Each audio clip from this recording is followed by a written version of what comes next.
आणि म्हणून त्याचं काय झालं, त्या महिलांना तुम्ही वाऱ्यावर का सोडलं? तुमच्या जाहीरनाम्यामध्ये, भारतीय जनता पार्टीच्या जाहीरनाम्यामध्ये शेतकऱ्यांचं कर्ज माफ करू म्हणून तुम्ही जाहीरनामा लोकांना दिलात. आता तुम्ही त्या शेतकऱ्यांच्या कर्जमाफीबद्दल शब्द उच्चारला तयार नाहीत. त्यांना कर्जमाफी तुम्ही द्यायला तयार नाहीत, त्याबद्दल तुम्ही काय बोलायला तयार नाहीत.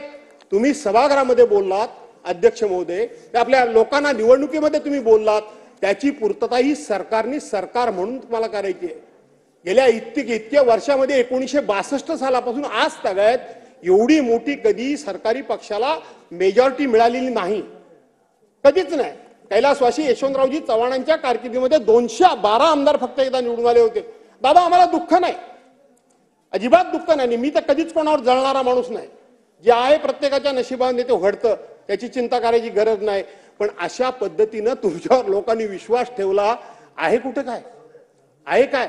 तुम्ही तरुणांकरता सांगितलं, आम्ही लाडका भाऊ सांगितलं, आम्ही लाडकी बहीण सांगितलं, आम्ही लाडकी आजी सांगितलं, आम्ही लाडका आजोबा सांगितलं, लोकांना तीर्थयात्रेकरता नेण्याकरता म्हणून योजना जाहीर केली. आता कुठं अर्ध्या रस्त्यावर सोडलं की काय? त्यांना गंगेत नेऊन सोडलं की काय? तीर्थयात्रा झाली कुठे, गेली कुठे ते झालं काय त्या योजनेचं?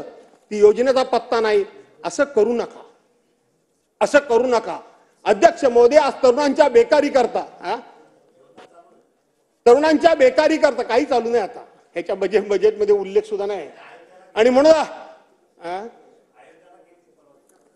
भास्कररावजी टाइम तुमचा संपत आला, घ्या का तिकडेच राहिले खाली बसून बोलू नका. अध्यक्ष महोदय, आपल्याकडं मी दादांना हीच पुन्हा पुन्हा विनंती करतोय की कुठेतरी तुम्ही ही आर्थिक शिस्त आणा.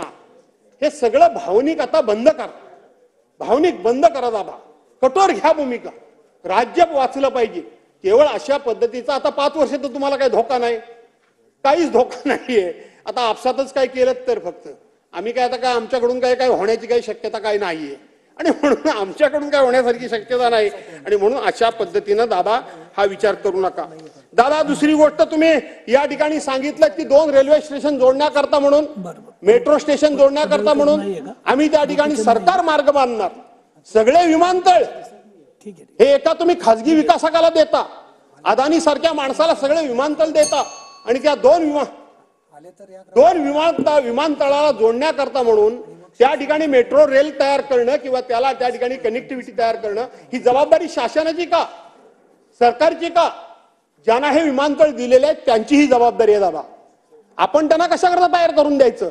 उद्या म्हणेल की मला मेट्रोचा मार्गिका टाकून द्या, लाईन टाकून द्या, तर ट्रॅक आम्हाला टाकून द्या.